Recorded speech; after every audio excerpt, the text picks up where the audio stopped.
हाय, हाँ हाँ, आप ही से बात कर रहा हूँ। सुनो, एक इनविटेशन देना है। मैं लाइव परफॉर्म कर रहा हूँ on this 10th of May.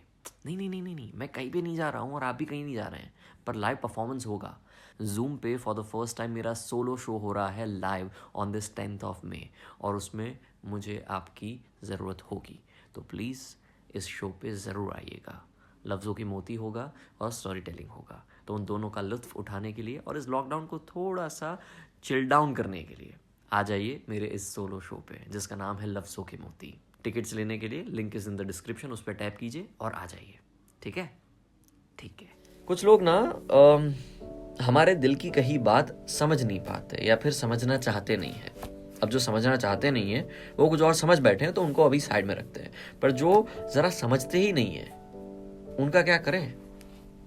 पहले बात करेंगे, फिर उनके बारे में बात करेंगे। लिखकर गज़ल हमने मोहब्बत का इजहार किया, लिखकर गज़ल हमने मोहब्बत का इजहार किया। वो इतने नादान थे कि हंसकर बोले एक और फरमाइए। वो इतने नादान थे कि हंसकर बोले एक और फरमाइए। लिखकर गज़ल हमने मोहब्बत का इजहार किया। इसमें गलती किसकी?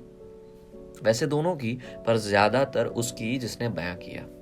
उसने सामने वाले को जान पहचान बिना ऐसे ही गज़लों में बात कह दी, जबकि वो इंसान गानों में बिलीव करते हैं, या फिर उनको जगजीत सिंह नहीं यो हनी सिंह पसंद है, या फिर बादशाह पसंद है। देखो, सिंपल सी बात है, अगर आप ऐसा चाहते हैं कि आपके दिल की बात सामने वाला समझे, तो आपको उनके हिसाब से ढलना पड़ेगा, तब वो बात शायद समझ पाए। अगर आप इतने मैं तो ऐसी बात बयां करता हूँ, तो बहुत कम ऐसे लोग होंगे कि जो आपकी बात समझ पाएंगे। अगर आप चाहते हैं कि आपके दिल की बात कोई समझे, कोई भी रिश्ता हो, कोई भी, अगर आप चाहते हैं कि वो समझे, तो आपको उनके हिसाब से ढलना पड़ेगा। इट्स लाइक अगर पेरेंट्स को अपने बच्चों को अपनी बात समझानी है, तो खुद के तरीके से नहीं, बच्चों के तरीके से समझानी होगी। बिल्कुल वैसे ही अगर उनको जगजीत सिंह नहीं पसंद, तो वह पहले तो अपनी चॉइस को सुधारो। फिर भी अगर उनको जगजीत सिंह नहीं पसंद और बादशाह पसंद है, या फिर कोई और तरह के सिंगर पसंद है, या फिर क्रिएटर पसंद है, तो उस हिसाब से अपनी बात कहो।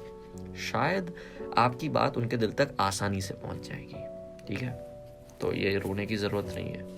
एक और बार रोते हैं अलग तरीके से। वो गीत जो तुमने कभी सुना नहीं, वो गीत जो तुमने कभी सुना नहीं, मेरी उम्र भर का रियाज था। खत्म। पर इसमें कितना दर्द है। वो गीत जो तुमने कभी सुना नहीं, मेरी उम्र भर का वो रियाज था। सही बात है कि आपने उम्र भर या फिर बहुत अरसों तक कड़ी तपस्या की, अपनी बात कहने का सोचा, लिखा और अपने हिसाब से कहने का ट्राई किया, पर वो इंटरेस्टेड ही नहीं थे।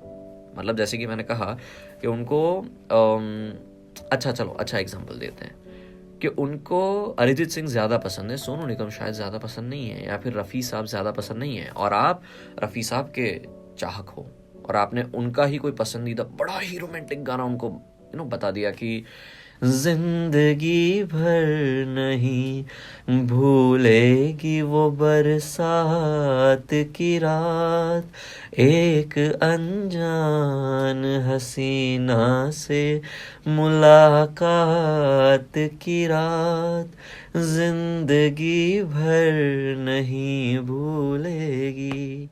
आपने ये बात कह दी, पर वो कोई और तरीके से बात समझना चाहते थे, उनको कोई और बात समझनी थी। आपने तरीका गलत चूज किया। तो मेरी जान, अगेन आई एम सेइंग कि अगर आप अपनी बात उनके सामने बयां करना चाहते हैं, तो प्लीज डू सम रिसर्च। हाँ, ये प्यार है, थोड़ा ये भी खेल है उसका, तो अच्छे से रिसर्च करो, उनके बारे में जानो, उनको पहचानो, और उसके बाद अपने दिल की बात रखो। बड़ी आसानी से वो जाने पहचाने से अजनबी आपके पहचान के हो जाएंगे। ठीक है?